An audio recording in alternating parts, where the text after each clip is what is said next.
in our workplaces, all these disruptive activities that are going on, all of these things to where there's just such an us and them narrative, right. This agenda, this social agenda, you know, in the workplace to leverage everyone on the concept of inclusiveness.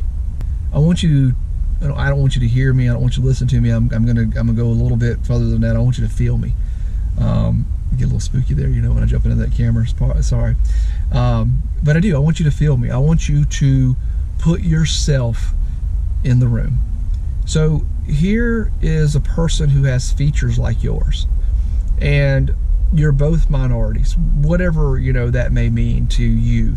And this person is carrying on a narrative about we're going to be diverse and inclusive, two things that should never be tied together. We'll get more into that later. But we're going to be diverse and inclusive. And you're excited about, you know, this company agenda about being diverse and inclusive, and we're going to go out and we're going to do these things and we're going to build a better, you know, society. Number one, the company cannot sustain that agenda. It can't, especially not a large corporation. The only thing that it's there for, is to return a profit to the investor and to limit risk. That's it. That is it. Nuts and bolts, you know, at the end of the day, what it's all about, return on investment, marginalized risk. So why, ask yourself this before we go on, why would you ever listen to anyone in a leadership role inside of a company setting discussing something that is big as diversity and inclusion tied together in an environment where it cannot sustain the narrative? That right there, of course, is a red flag to me, and I'm reading into every word after that. And you should too, because here's what happens.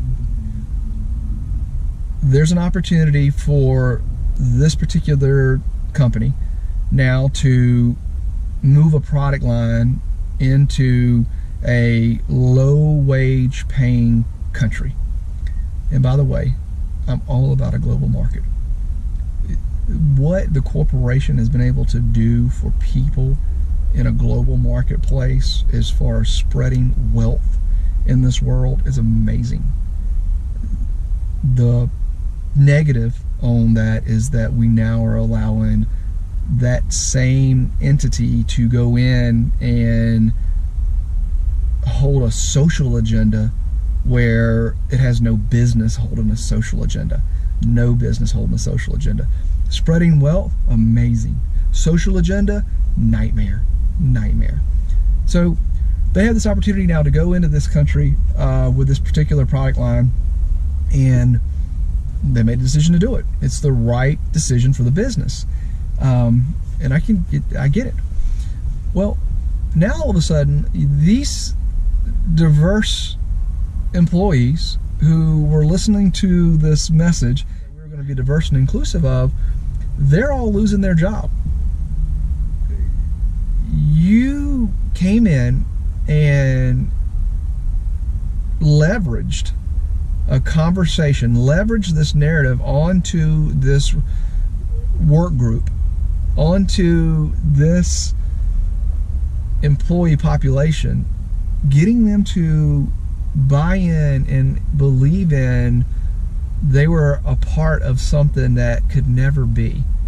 And that is the fundamental problem with the inclusion narrative that's going on across the world.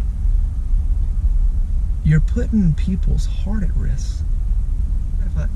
We've got to find a way to stop allowing our places of work to overburden us with a social agenda that comes in and tries to captivate and leverage our features and attributes and leverage our age and turn this narrative of inclusiveness into a nightmare.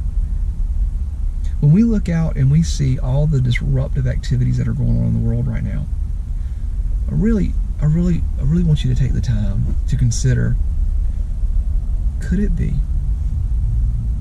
that I'm at fault? Me too. That I'm at fault trying to be so shallow because I'm going to be inclusive of everything that I haven't taken the time to consider anyone. I've gotten to a place where I'm so cold that I think something like inclusiveness is good. And when you drive down into what it's all about, it can't be good, because it's filled with things where God can't exist, because it's filled with that one and only sin, me. It's filled with I. It's filled with my will, your will. And it's killing us because we're killing each other, and we gotta stop. We're killing each other. There's no reason.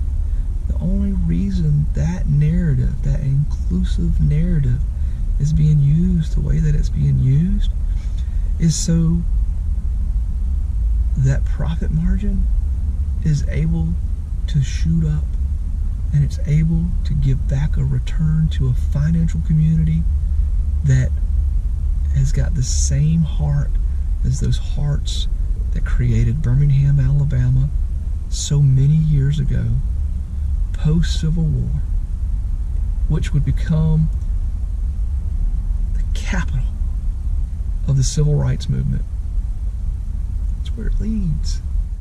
For goodness sakes, don't miss the fact of how it was leveraged by a financial community that came in to get away from paying union labor rates, leveraged a people that were in a position where they had nothing, and it turned into Birmingham, Alabama.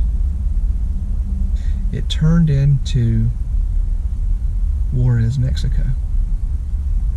It turned into so many other places that I can name where the problem never was addressed. It's segregation.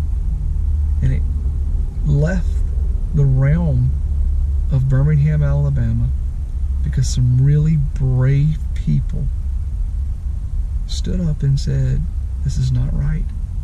You can't do this. And unfortunately, the ugliness of racism controlled the narrative. And the story was captivating enough that we missed addressing the problem. We missed diagnosing the disease.